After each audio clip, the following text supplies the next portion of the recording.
Yeah, so we started off with a login screen in our game. So basically, the user can log in through their email and enter the password. If they don't have a login, they can register. So it registers an email and the password for that user through PlayFab Manager. If I hit reset password, obviously I'll get an email from PlayFab, so I can reset my password and then use a new password to log in. You can register to create a new account, or you can log in. It checks that email is valid and the password is valid also. So the password has to be a minimum of 6 characters and less than 20 characters to be a legitimate password. Likewise, the email address, it checks if it's a real email address containing the @ symbol. So it checks if that's a real email address, so you can log in.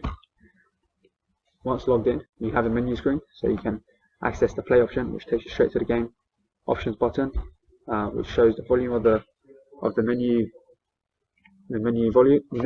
music. You can adjust the slider to decrease the volume or increase it. If you want to increase the volume, you have a controls panel, so it shows the controls of the movement of the game. Go back. You can quit the game, or you can play the game. So this is Alien Tripod 2. The player starts in this creepy looking town that's populated by these inhabitants over here, or these civilians.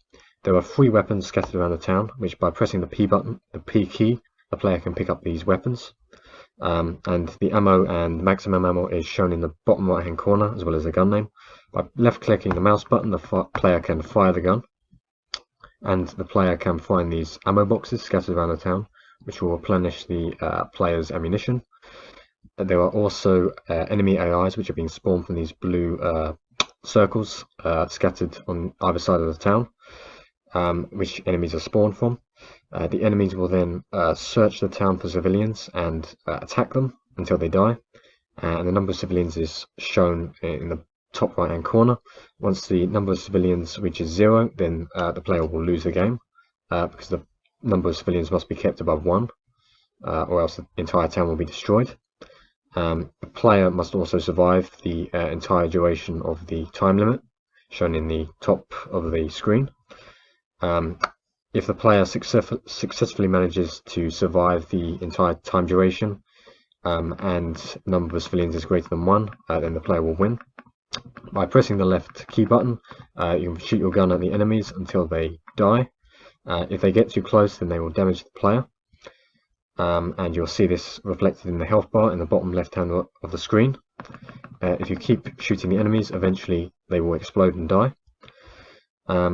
And these pancake items or food items are also scattered around the town, which will replenish the player's health. There are also other guns, as I mentioned, such as the AK-47, which is the best gun in this game and does more damage than the standard pistol.